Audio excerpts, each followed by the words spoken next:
Queen Elizabeth begins her first state visit to America. Escorted by Virginia's Governor Stanley, she arrives at the Jamestown Festival, where the 350th anniversary of the first English-speaking colony in the New World is being celebrated. Nearly 40,000 were on hand for her brief address.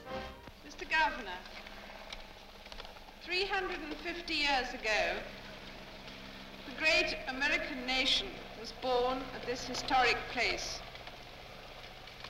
I cannot think of a more appropriate point for us to start our visit to the United States. Fresh from a grueling 4-day Canadian visit, Elizabeth and Philip commence a new round, starting at the festival's modernistic Old World Pavilion, where they sign the guest register and inspect a copy of the Magna Carta, which she had loaned the festival.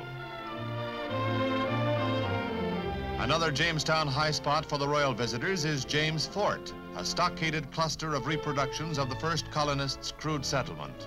Everywhere the royal couple were trailed by enthusiastic crowds. Next, Williamsburg and an overnight stay in the reconstructed colonial capital of Virginia, to the historic Governor's Palace for a tour and a 1,200 guest reception.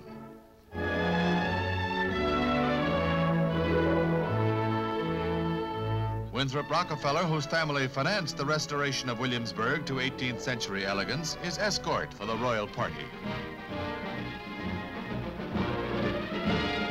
In Washington, Queen and consort arrive on the presidential plane and receive one of the most elaborate receptions ever accorded the head of another state.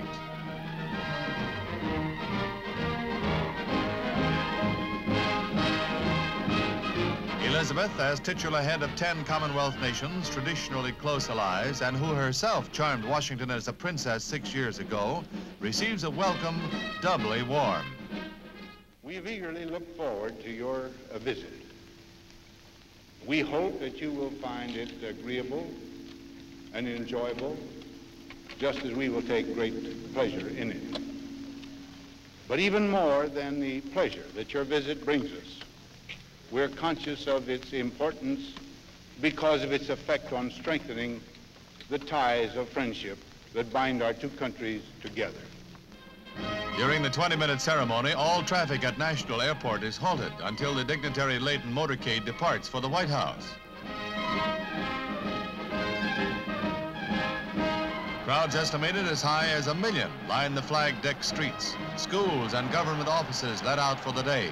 The nation's capital goes all out to hail the popular royal couple. The White House is Elizabeth and Philip's home during their 4-day state visit, and they receive an informal front porch hello from the First Lady.